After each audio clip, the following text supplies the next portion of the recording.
Shalom, Bapak Ibu Saudara jemaat yang Tuhan Yesus kasihi, kita bersyukur kita diberi kesempatan untuk merenungkan kebenaran firman Tuhan.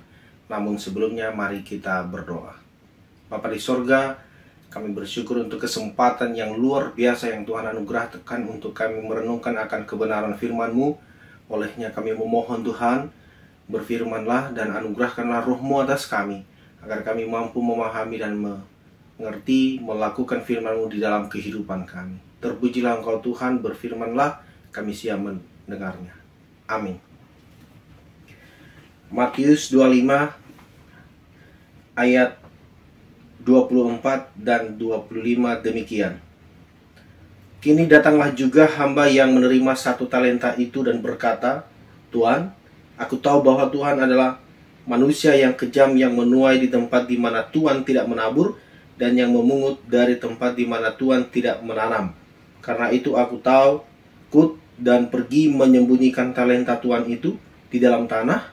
Ini, terimalah kepunyaan Tuhan. Bapak Ibu Saudara yang dikasihi oleh Tuhan, melalui kebenaran firman Tuhan ini, kita merenungkannya dengan tema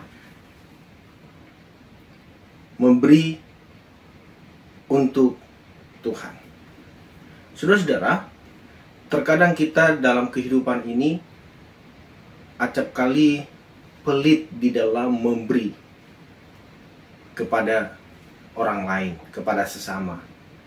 Tetapi menarik dalam pembacaan kita ini bahwa ada 3 tipikal orang atau ada 3 hamba yang diberi talenta, yaitu 5. 1 orang mendapat 5 talenta, 1 orang mendapat 3 talenta, dan 1 orang mendapat 1 talenta. Kepada 3 orang ini masing-masing diberi kepercayaan, diberi modal, diberi sesuatu untuk dikerjakan, untuk dikembangkan. Namun ada 1 orang yang kemudian berpikir lain.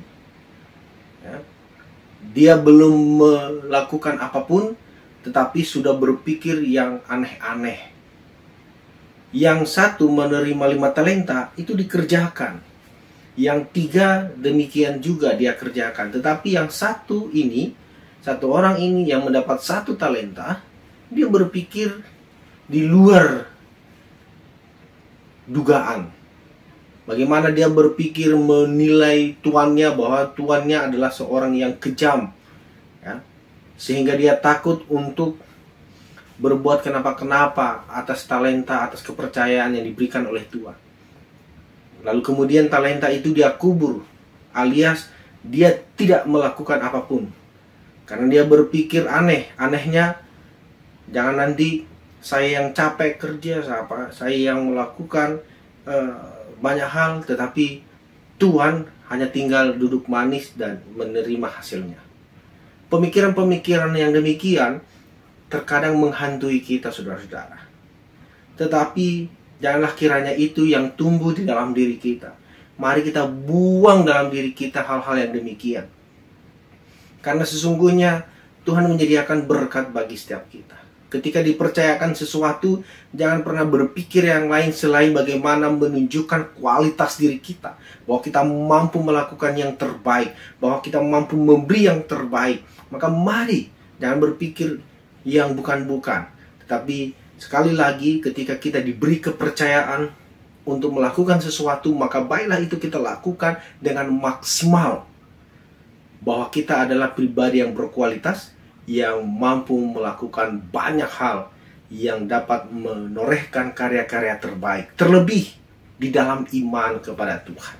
Ketika Dia menaruhkan iman di dalam diri kita, maka janganlah itu kita matikan, kita kubur.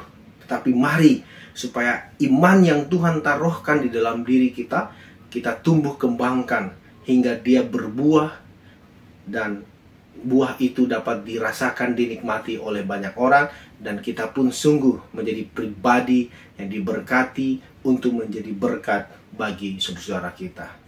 Apapun yang Tuhan percayakan kepada kita, jangan sampai terkubur oleh karena sikap perbuatan kita, tetapi Mari kita kembangkan dengan kuasa, tuntunan, dan penyertaan Tuhan tentu di dalamnya. Yakinlah apa yang Tuhan percayakan untuk kita lakukan, ketika kita lakukan dengan maksimal, Tuhan pasti akan campur tangan, Tuhan pasti akan membuatnya berhasil. Mari, terima kasih untuk firman ini, kita berdoa. Terima kasih untuk firman-Mu ya Tuhan, biarlah kami melakukan tugas pekerjaan kami, apapun yang Engkau percayakan kepada kami, sekalipun itu kecil, tetapi kami berusaha untuk melakukannya dengan baik, kami mengembangkannya dengan baik, bahwa kami adalah pribadi-pribadi yang layak dipercaya, yang mampu melakukan banyak hal oleh karena penyertaan Tuhan. Khususnya iman yang Tuhan taruhkan di dalam hati kami, biarlah itu tidak kami kubur, tetapi dia sungguh bertumbuh, berakar, dan bahkan berbuah, sehingga menjadi berkat bagi saudara-saudara kami. Terima kasih ya Tuhan, terima kasih atas firman-Mu. Mari Engkau berkati kami, jemaat-Mu yang saat ini sedang dalam pergumulan sakit penyakit. Tuhan sembuhkan, Tuhan pulihkan, sehingga kami sehat, dan dengan leluasa kami melakukan tugas-tugas aktivitas kami. Kami yang berbeban berat, Tuhan anugerahkan kelegaan, sehingga kami dapat merasakan cinta kasih Tuhan yang ajaib dan luar biasa, bahwa cinta kasih-Mu adalah untuk selama-lamanya bagi kami anak-anak-Mu. Terima kasih ya Bapa di sorga, terpujilah nama-Mu. Dalam nama Tuhan Yesus kami berdoa dan mengucap syukur. Amin.